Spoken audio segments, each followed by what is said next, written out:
it felt like a rock concert. Kevin would go out there on stage and everybody would clap. I'd be like, is Beyonce in the room? Like, the focus, the sense of anticipation. The thrill of theatre is the fact that it's alive and it's happening once only in front of your eyes. This play has probably been the most demanding experience I've ever had. A horse! My kingdom for a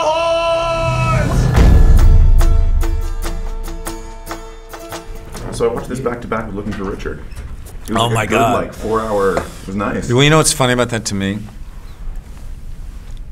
Ours, clearly, is about a production of Richard III that we did. Mm-hmm. Al's is about a production of Richard III he never did. he never actually did the play.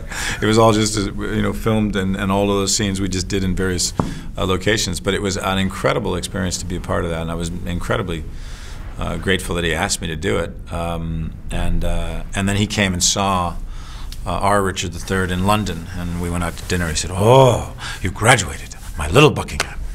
And I was like, "Thanks, Al." I never get to start at the end of movies because it always ruins them. But with this one, I'm going to start at the end because you talk about holding on to moments. And now it's been 2 years. You've been talking about this film probably for weeks now. Looking back at all the memories, what do you hold on to? The relationships. In fact, last week was sort of fantastic because we'd had the premiere of the film at the Tribeca Film Festival, and I flew everyone in the company in to be a part of it. And it was just an incredible night for all of us to see the movie, for me to actually see the movie for the first time with an audience, which was awesome. And then we all went bowling after.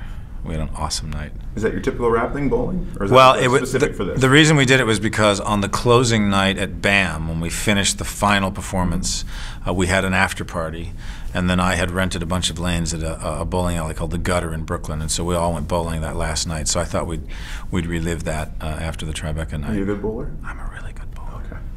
And on the topic of games, the Angel Cards thing was really cool, and you got Truth in the film. Yes. Which is great for an actor. Yes. Everyone talks about trying to find the truth. Yeah. Who, out of everyone you've played, who's been the hardest to find truth in?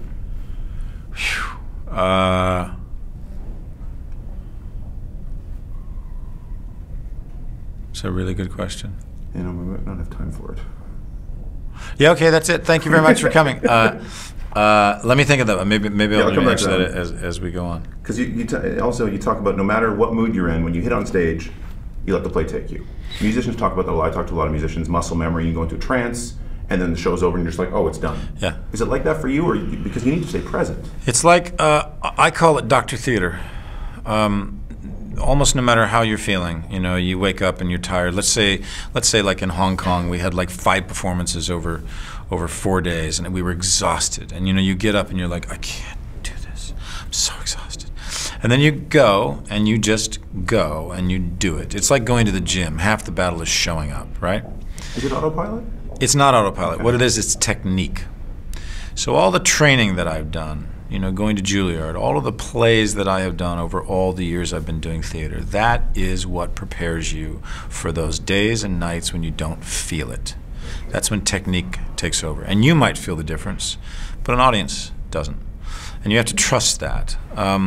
And by the end of the night, Dr. Theater has done its job, and you're like, yeah, I'm glad I did it, and it was great, and it was okay. I mean, even if you'd think it wasn't the best performance, you have to learn to be very forgiving of yourself in the theater. You have to be in the moment and let it go. And if a scene doesn't go the way you wanted, you just have to forget about it and move on. And if you screw a line up, which I regularly did, you just have to not apologize. If you don't apologize, if you say gibberish, if gibberish literally comes out of your mouth, and that often happened in this production, just absolute gibberish. But if you say it with incredible confidence, and then you turn and you walk off stage, the audience will think, wow, Shakespeare made up all those words.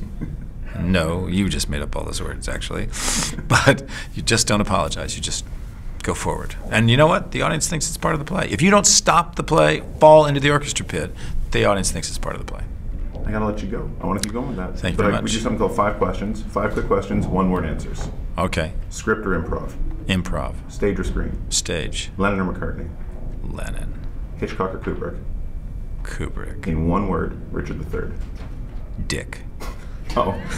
It's like that. But now it makes sense.